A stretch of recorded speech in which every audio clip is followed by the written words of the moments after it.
Hindi education में आप सभी का स्वागत है। जैसा कि आप सभी जानते हैं कि हमने हिंदी साहित्य से संबंधित प्रश्नों की श्रृंखला भी शुरू किया है और कविताएं भी शुरू किया है। तो आज हमारे जो प्रसिद्ध कवि हैं सूर्यकांत त्रिपाठी निराला, उनकी एक बहुत ही प्रसिद्ध कविता है विधवा। आज हम उसका अध्ययन करने जा रहे हैं। हम एक बात बता दें आपको कि इसमें हमने कविता नहीं लिया है, केवल कविता का भावार्थ लिया है, क्योंकि एग्जाम के दृष्टिकोण से कविता का वाचन करना, उसका अर्थ बताना वो काफ़ी लंबा हो जाता है। पर क्या है कि आपको एग्ज़ाम के लिए यदि आप पढ़ रहे हो, केवल आपको व्याख्या चाहिए, क्योंकि व्याख्या ही लिखनी पड़ती है, तो इसके लिए हमने व्याख्या के लिए ये वीडियोस बनाए हैं। यदि आपको कविता चाहिए तो हमने एक कविता की अलग वीडियो बनाई, वो आप देख सकते हैं। तो इसमें केवल भावार्थ है। तो चलिए शुरू करते हैं। कविता शुरू करने से पहले जो कवि रहते हैं उनके बारे में थोड़ा सा हमें परिचय देना पड़ता है, उनके बारे में थोड़ी सी बात करनी पड़ती है, तभी प्रभाव ज़्यादा जमता है। ठीक है, तो कविता का भावार्थ बताने के पहले हम क्या कर लेते हैं, थोड़ा सा उनका अध्ययन कर लेते हैं। तो चलिए शुरू करते हैं। देखिए, निराला जी का जन्म 1886 ईस्वी में बसंत पंचमी के दिन बंगाल के महिसादल ग्राम के मैदनीपुर नामक ग्राम में हुआ था। निराला जी छायावाद के 4 स्तंभों में से एक माने जाते हैं। ठीक है, निराला जी को छायावाद के 4 स्तंभों में से एक माने जाते हैं। इनका जन्म जो कहाँ पे हुआ था, महिसादल ग्राम के मैदनीपुर में। सन किस में हुआ था, 1886 ईस्वी में। ठीक है, निराला जी को महाप्राण की संज्ञा भी दी गई है। ठीक है, सूर्यकांत त्रिपाठी निराला को महाप्राण की संज्ञा दी है, ये भी आपके एग्जाम में आता है। निराला जी को छायावाद का सलाका पुरुष भी कहा जाता है। निराला जी की कविताएं उनके जीवन संघर्ष साधना का प्रतिफल है। निराला जी की पहली कविता जूही की कली 1916 में प्रकाशित हुई। निराला जी की जो पहली कविता थी वो जूही की कली 1916 में प्रकाशित हुई है। इन्हें शलाका पुरुष भी कहा जाता है और महाप्राण की संज्ञा भी दी है। ठीक है, इनकी अनेक रचनाएं हैं जिनके कारण इनको प्रसिद्धि प्राप्त हुई है। तो जिसमें अनामिका है, परिमल है, गीतिका है, बेला है, अनिमा, अपरा आदि काव्य संग्रह है। ये काव्य संग्रह है। ठीक है, अब हम देखते हैं विधवा कविता का जो भावार्थ है उसमें क्या बताया है, मतलब उसका उद्देश्य क्या है, वो थोड़ा सा देख लेते हैं। तो प्रस्तुत कविता विधवा भारतीय समाज में नारी वेदना, विधवाओं की स्थिति और उनके अत्यंत करुण दुख का अत्यंत मार्मिक चित्रण करती है। इसमें एक भारतीय विधवा को केवल एक स्त्री नहीं बताया है, बल्कि समाज की पीड़ा, देश की वेदना और करुणा की प्रतिमा के रूप में प्रस्तुत किया गया है। कहने का तात्पर्य यह है कि कवि ने विधवा कविता के माध्यम से भारतीय समाज में जो नारियों की वेदना है, नारी की वेदना मतलब क्या, कि जो विधवा हो जाती है और उनके साथ उनको किस तरह का दुख महसूस होता है, किस तरह से उन्हें क्या फील होता है, क्या मानसिक यातना सहन करनी पड़ती है, और उसके साथ में समाज उसके साथ किस तरह का व्यवहार करता है और वो किस तरह की होती हैं, उसके बारे में यहाँ पे बहुत ही मार्मिक तरीके से बताने का प्रयत्न किया है। कि जो जीवन भर अपने पति, जब उसका विवाह होकर आता है तो वो पूर्ण रूप से अपने पति पे डिपेंड रहती है और पति ही उसका जीवन संसार होता है। उसकी हर खुशियाँ, हर दुख पति के साथ जुड़ी रहती है। परंतु अचानक पति का देहांत हो जाता है तो ये जो इतना बड़ा दुखद संसार है उसको पार करना उसके लिए बहुत मुश्किल होता है। और इस समय उसके मन में क्या मानसिक दुख निर्मित होता है, क्या वेदना उसे महसूस होती है, किस तरह के कष्टों और परेशानियों का सामना करना पड़ता है, इसको ध्यान में रखकर कवि ने ये विधवा कविता लिखी है। तो इसमें यही बताया गया है कि प्रस्तुत कविता विधवा भारतीय समाज में नारी वेदना, विधवाओं की स्थिति और उसके अत्यंत करुण दुख का अत्यंत मार्मिक चित्रण करती है। इसमें एक भारतीय विधवा को केवल स्त्री नहीं बल्कि समाज की पीड़ा, देश की वेदना और करुणा का प्रतिरूप के रूप में प्रस्तुत किया गया है। ठीक है, तो मैंने पहले बताया था कि आपको हम इसमें भावार्थ नहीं देंगे, भावार्थ दे रहे हैं, कविता नहीं दे रहे, क्योंकि कविता काफ़ी बड़ी हो जाएगी और उसका अर्थ एक एक समझाना पड़ेगा तो वीडियो लंबी हो जाएगी। तो इसमें हमने केवल अपना भावार्थ ही बताया है। जो आप इसको जैसा लिखा है ना, आप वैसा ही इसको लिख सकते हैं। देखिए, पहली पंक्ति का क्या अर्थ है, वह स्त्री मंदिर की पूजा सी पवित्र है, दीपक की लौ सी शांत है और भावना में डूबी है, लेकिन उसका जीवन एक दुखद स्मृति बनकर रह गया है, जैसे कोई टूटी हुई बेल जो अपने सहारे वाले पेड़ से अलग हो गई है। वह दरअसल दीनहीन या दीन दुखी भारत की एक विधवा है, अकेली, लाचार और तिरस्कृत। देखिए क्या बता रहे हैं कवि, क्या कह रहे हैं कि जो विधवा है वह स्त्री मंदिर की पूजा सी पवित्र है, लौ की दीपक की लौ सी शांत है, दीपक किस तरह से शांत जलता है उस तरह से है, और भावनाओं में डूबी रहती है, भावनाओं में डूबी रहती है, ठीक है। लेकिन उसका जीवन एक दुखद स्मृति बन के रह गया है। क्यों रह गया है? क्योंकि उसके पति का देहांत हो गया है। वो केवल अपने पति को याद करके वो दुखी बनी रहती है, ठीक है ना। उसकी स्मृति, स्मृति मतलब उसकी जो मेमोरी में हमेशा वही बात रहती है, और उसको ऐसा लगता है कि मेरा जीवन पूरा दुख से घिरा हुआ है। जैसे कोई टूटी हुई बेल जो अपने सहारे वाले पेड़ से अलग हो जाती है।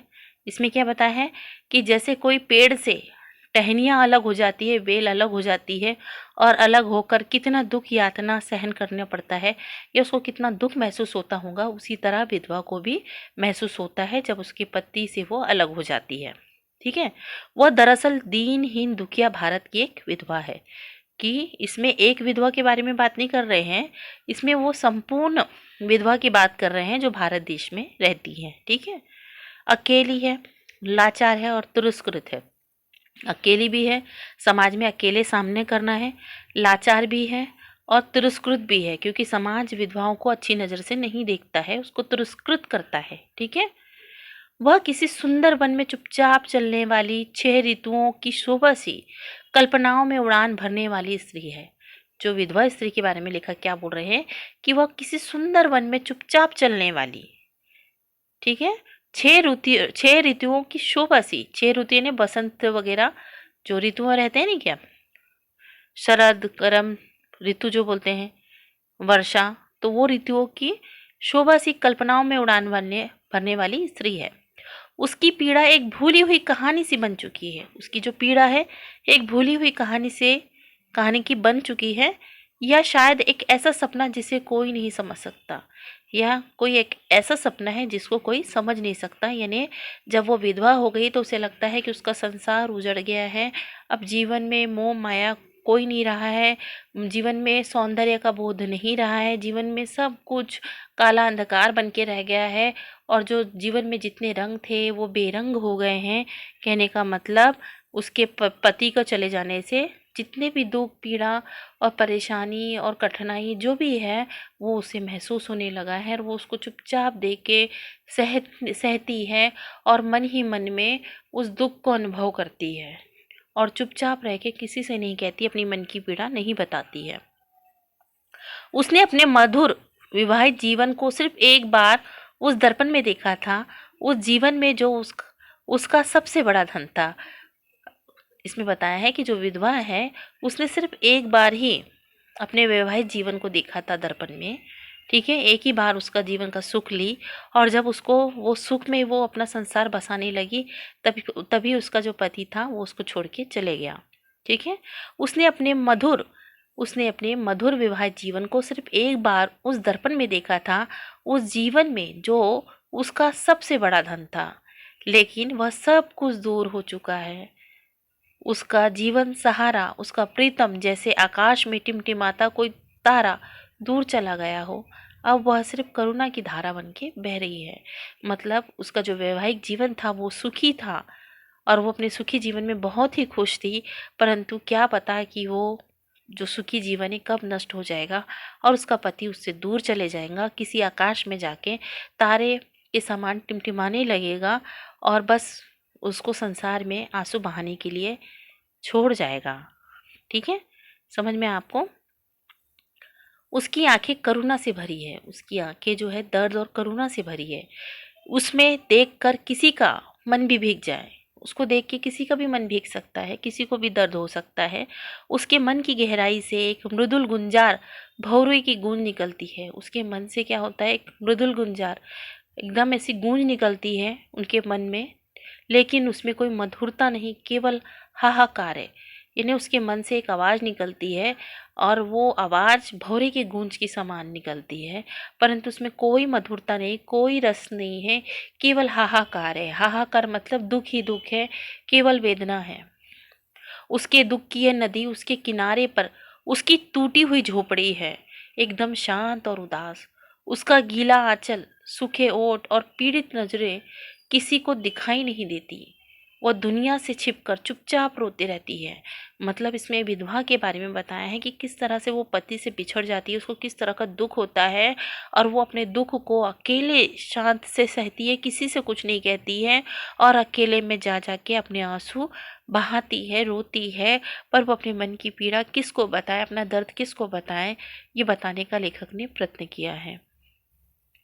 वह स्फुट ने स्पष्ट न सुनाई देने वाली आवाज में अपना दुख कहती है, जिसे केवल आकाश, हवा और नदी लहरें ही सुन पाती है, और वे भी ठहर ठहर कर दुख में डूब जाती है।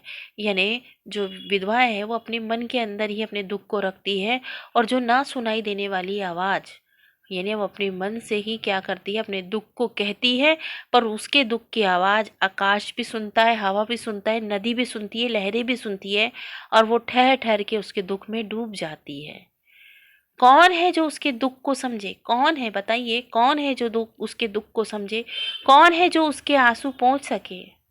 यह दुख इतना बड़ा है कि उसका कोई और छोर नहीं है।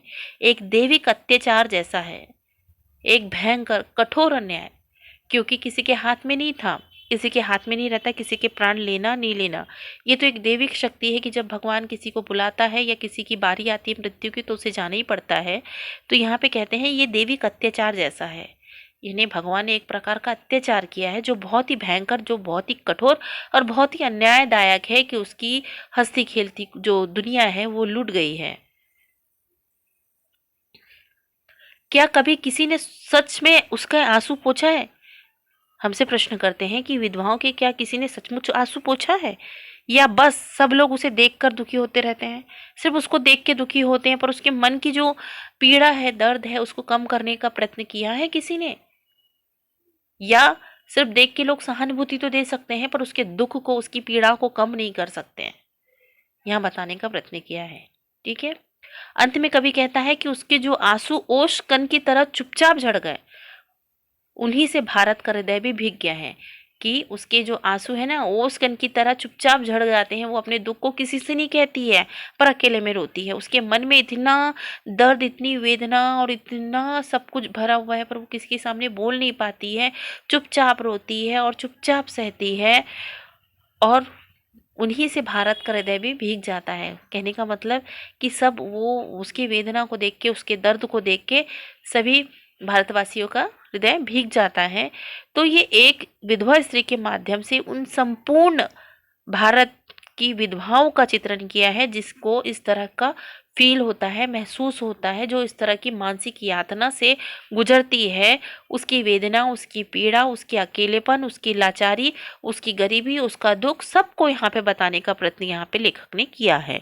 ठीक है। अब इसकी जो प्रमुख बिंदु है इसको भी समझ लेते हैं कि विधवा की पीड़ा, इस कविता में विधवा की पीड़ा बताई गई है। ये एक सामान्य नारी नहीं है बल्कि भारत की करुणा की मूर्ति है। ठीक है। श्रृंगार और शोक की यात्रा, यानी विवाहित जीवन का आनंद और स्मृति मात्र है। ठीक है। कि श्रृंगार से शोक तक की यात्रा, यानी विवाहित जीवन में आनंद रहता है और शोक तक जब मृत्यु हो जाती है तो उसमें किस तरह का दुख और किस तरह का दर्द होता है उसको भी बताने का प्रयत्न किया है। प्रकृति से तादात्म्य, यानी इस कविता में क्या बोला है कि हवा, आकाश, नदी सब उसके दुख के सहभागी, इसको बताने का प्रयत्न किया है। आलोचना, यहाँ पे आलोचना की है कि समाज में उदासीनता है, विधवा के प्रति उदासीनता है। उन विधवा को कभी भी सांत्वना नहीं देते बल्कि और उस पे चोट आघात समाज करते रहता है। ठीक है ना। कैसे करता है कि विधवाओं के लिए अलग से रूल और रेगुलेशन रहते हैं, अलग से कपड़े की व्यवस्था रहती है। यदि वो अपनी मर्जी से जीना चाहे, हंसना चाहे, किसी से बातें करना चाहे तो समाज उसको गलत निगाह से देखता है। तो इस पे इसकी और भी आलोचना कवि ने की है। करुण रस, ये जो कविता है वो करुण रस पर आधारित है क्योंकि इसमें दुख के बारे में बताया है, दुख और वेदना के बारे में बताया है। तो दुख, वेदना, ये जो चीज़ें आती है वो करुण रस के अंतर्गत आती हैं।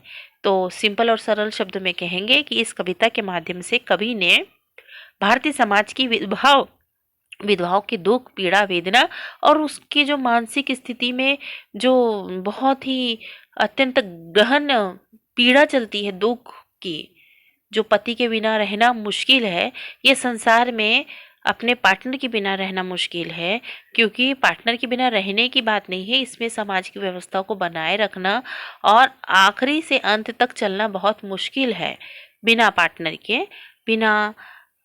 के। तो उसको बताने का प्रयत्न किया है। तो आशा करते हैं कि आप सभी को ये कविता समझ में आई होगी। कविता समझ में आई हो तो हमें लाइक और सब्सक्राइब करें और धन्यवाद।